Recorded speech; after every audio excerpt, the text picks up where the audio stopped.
Hello everyone, welcome back to your own channel. आज हम करने जा रहे हैं आपकी worksheet number 60 subject science class 10th, हमारी डेट 4th ऑफ जैन के लिए। तो चलिए स्टार्ट करते हैं। आज की वर्कशीट में हम पढ़ेंगे magnetic field due to current. मतलब जो मैग्नेटिक फील्ड करंट की वजह से, मैंने आपको बोला था इलेक्ट्रिसिटी और मैग्नेटिक इफेक्ट्स की वजह से जो रिलेशनशिप है वो अब आगे आगे पढ़ेंगे। ठीक है, वही चीज़ हम स्टार्ट करने जा रहे हैं। तो मैग्नेटिक फील्ड करंट की वजह से एक सर्कुलर रूप में और सोलेनॉइड में। ठीक है, देखो सबसे पहले magnetic field due to current through a circular loop. एक सर्कुलर लूप में जो मैग्नेटिक फील्ड होगा करंट की वजह से। मान लीजिए सपोज करो ये जो स्ट्रेट वायर है इसको हमने बेंड किया है एक सर्कुलर लूप की फॉर्म में। ठीक है ना, मतलब एक वायर है, इसको हमने ऐसे मोड़ दिया है। ठीक है, तो जो करंट है उसके अंदर से करंट पास हो रहा है। तो जो मैग्नेटिक फील्ड लाइंस है ना वो क्या होंगी, कंसेंट्रिक सर्कल्स बनेंगी हर एक पॉइंट पे। जो करंट कैरिंग कंडक्टर है इसके हर एक पॉइंट पे क्या है, कंसेंट्रिक। इस पॉइंट पे देखना है तो इस तरीके से इस पे लाइन बनेगी। इस पॉइंट पे देखना है तो इस पॉइंट पे भी इस पे ऐसे सर्कुलर लाइंस बनेगी। ठीक है, कंसेंट्रिक सर्कल्स होता होता ये पॉइंट है। पॉइंट सबका एक है, सबका सेंटर क्या है, एक यही है। ठीक है ना, हर एक पॉइंट पे। सो जो डायरेक्शन है मैग्नेटिक फील्ड की हर एक सेक्शन पे सर्कुलर लूप पे, वो हम राइट हैंड टर्म रूल से निकाल सकते हैं। यहाँ पे भी, यहाँ पे भी, यहाँ हर डायरेक्शन में निकाल सकते हैं। तो जो centre at the centre of the circular loop के सेंटर पे जो मैग्नेटिक फील्ड लाइंस है वो क्या होती हैं, स्ट्रेट होती हैं। ठीक है, चलिए अब हम मतलब जो सेंटर, मान लीजिए यहाँ पे क्या होता है, इस तरीके से हो कि यहाँ पे क्या हो जाता है, एक लाइन ऐसा आती है कि सेंटर पे देखो स्ट्रेट बन जाती है इस तरीके से। ठीक है ना, तो सेंटर पे जो लाइन है वो क्या होती है, स्ट्रेट होती है। क्लियर।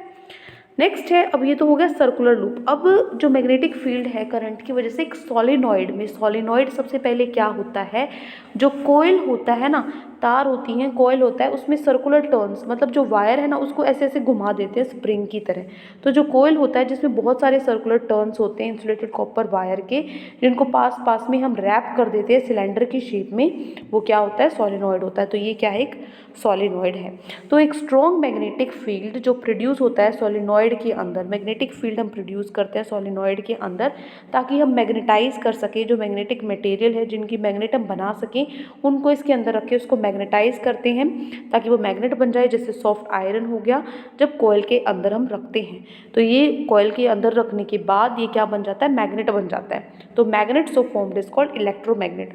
तो इस तरीके की जो मैग्नेट बनी होती है उसको इलेक्ट्रोमैग्नेट बोलते हैं। क्यों, क्योंकि इलेक्ट्रिसिटी की वजह से जो हमारे पास वायर है उसमें करंट पास हो रहा है, जो कि जिसका कुछ ना कुछ मैग्नेटिक फील्ड है, मैग्नेटिक इफेक्ट है, और उस मैग्नेटिक इफेक्ट की वजह से जो मैग्नेट हम उसके अंदर रख रहे हैं कॉइल के अंदर वो भी मैग्नेट बन रही है, तो इसलिए उसको बोलते हैं इलेक्ट्रोमैग्नेट। ठीक है, तो जो मैग्नेटिक फील्ड लाइंस हैं सोलेनॉइड की वजह से वो सिमिलर होती है बार मैग्नेट की तरह। ठीक है, जो मैग्नेटिक फील्ड लाइन है सोलेनॉइड में वो बार मैग्नेट की तरह ही होती है, इस तरीके से मूव होती है यहाँ पे ऐसे। ठीक है, बीच में वही सेंटर में स्ट्रेट हो जाती हैं।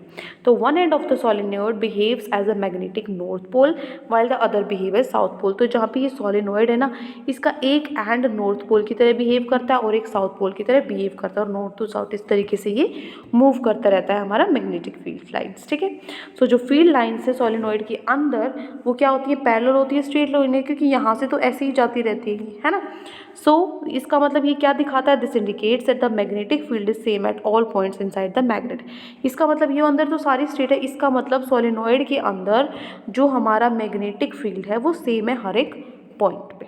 ठीक है, नेक्स्ट है magnetic field due to solenoid can be increase. जो मैग्नेटिक फील्ड है सोलेनॉइड में हम उसको बढ़ा सकते हैं, बिल्कुल बढ़ा सकते हैं। कैसे, बाय इंक्रीजिंग करंट। या तो करंट बढ़ा दो तो मैग्नेटिक फील्ड बढ़ जाएगा, करंट नहीं बढ़ा रहे वायर में तो जो नंबर ऑफ टर्न्स है ये ज़्यादा बढ़ा दो।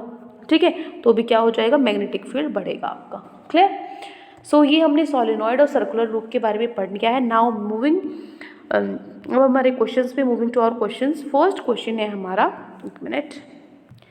सो क्वेश्चन नंबर फर्स्ट है आपका, चारों क्वेश्चंस पे चलते हैं। क्वेश्चन नंबर 1 है आपका, व्हाट इज सोलेनॉइड। सोलेनॉइड क्या है, तो अभी हमने डेफिनेशन पढ़ी थी, एक कॉइल है जिसमें बहुत सारी सर्कुलर टर्न्स हैं। ठीक है ना, of insulated copper wire wrapped closely. मतलब आपने एक वायर ले लिया, कॉपर का वायर ले लिया, कॉपर का वायर लेके आपने उसमें बहुत सारे टर्न्स ऐसे गोल गोल घुमा के उसको जो पास पास में है, wrapped closely in the shape of cylinder, cylinder की शेप में ये है ना, सिलेंडर की शेप पे आपने पास पास उसको रैप कर दिया है, तो उसको हम क्या बोलते हैं, सोलेनॉइड बोलते हैं। ठीक है, this is your question number first.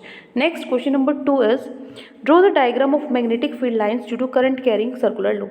Magnetic field lines आपको बनानी है एक करंट कैरिंग लूप में किस तरीके से बिहेव करते हैं. तो फॉर एग्जांपल ये आपका एक करंट कैरिंग लूप है, तो इसके अंदर ये आपकी मैग्नेटिक लाइंस शो करेगा. ठीक है ना, इस तरीके से ये आपकी बनेगी. क्लियर. और बीच में एक क्या होगा, स्ट्रेट लाइन बनेगा. ये आपका नॉर्थ और साउथ पोल है. क्लियर. सो ये हो गया क्वेश्चन नंबर 2, सिर्फ डायग्राम आपको बताना था. नेक्स्ट है क्वेश्चन नंबर 3. थर्ड क्वेश्चन आपका है यहाँ पे ऊपर. थर्ड क्वेश्चन है find the direction of magnetic field at the centre of a current circular loop if the current is in clockwise direction. अगर क्लॉकवाइज डायरेक्शन में है आपका करंट, तो अगर आप राइट हैंड थंब रूल लगाते हो, सो राइट हैंड थंब रूल किस में लगाओगे आप, इसमें क्या बोलते हैं, मतलब डायरेक्शन के हिसाब से क्लॉकवाइज में. ठीक है ना. सो अगर राइट हैंड से ही लगाओगे तो जो डायरेक्शन है मैग्नेटिक फील्ड की वो किस पे डिपेंड करती है, करंट की डायरेक्शन पे, जो सर्कुलर रूप में से जा रहा है. तो अगर करंट है वो क्लॉकवाइज मूव कर रहा है, तो जो मैग्नेटिक फील्ड की डायरेक्शन है वो इनसाइड द लूप होगी, अलोंग द एक्सिस के अलोंग अंदर की तरफ मूव करेगी. ठीक है, या फिर वाइस वर्सा. क्लियर. सो ये है आपका question number 3. Now moving to our question number 4, जो लास्ट क्वेश्चन है आपका. क्वेश्चन नंबर 4 है write the ways to increase magnetic field due to a solenoid. आपको तरीके लिखने हैं कि जिसकी वजह से सोलेनॉइड के अंदर हम मैग्नेटिक फील्ड को बढ़ा सकें. ठीक है ना. तो 2 तरीके मैंने आपको बताए थे. Magnetic field due to solenoid can be increased. एक तो पहला बाय इंक्रीजिंग द करंट, या तो क्या करो आप करंट की क्वांटिटी बढ़ा दो. ठीक है, करंट बढ़ा दो. पहला तरीका तो ये है मैग्नेटिक फील्ड को बढ़ाने का. दूसरा by increasing the number of turns, जो ये टर्न्स है ना इनको ही बढ़ा दो. ठीक है, जो n है उनको इंक्रीज कर दो. तो क्या तरीका है, या तो करंट बढ़ा दो या फिर n नंबर ऑफ टर्न्स बढ़ा दो, तो जो मैग्नेटिक फील्ड है सोलेनॉइड के अंदर बढ़ जाएगा. ठीक है, ये आपका क्वेश्चन नंबर 4. तो ये 4 क्वेश्चन है आपकी वर्कशीट में गिवन थी. आई होप आपको अच्छे से समझ में आ गए हैं. कोई भी डाउट है किसी भी क्वेश्चन में तो कमेंट सेक्शन में आप मुझसे पूछ सकते हैं. और अगर आपको लेक्चर अच्छा लगे तो चैनल को सब्सक्राइब कर सकते हैं, वीडियो को लाइक कर सकते हैं. आज के लिए इतना ही, मिलते हैं नेक्स्ट वीडियो में. Till then take care, bye bye.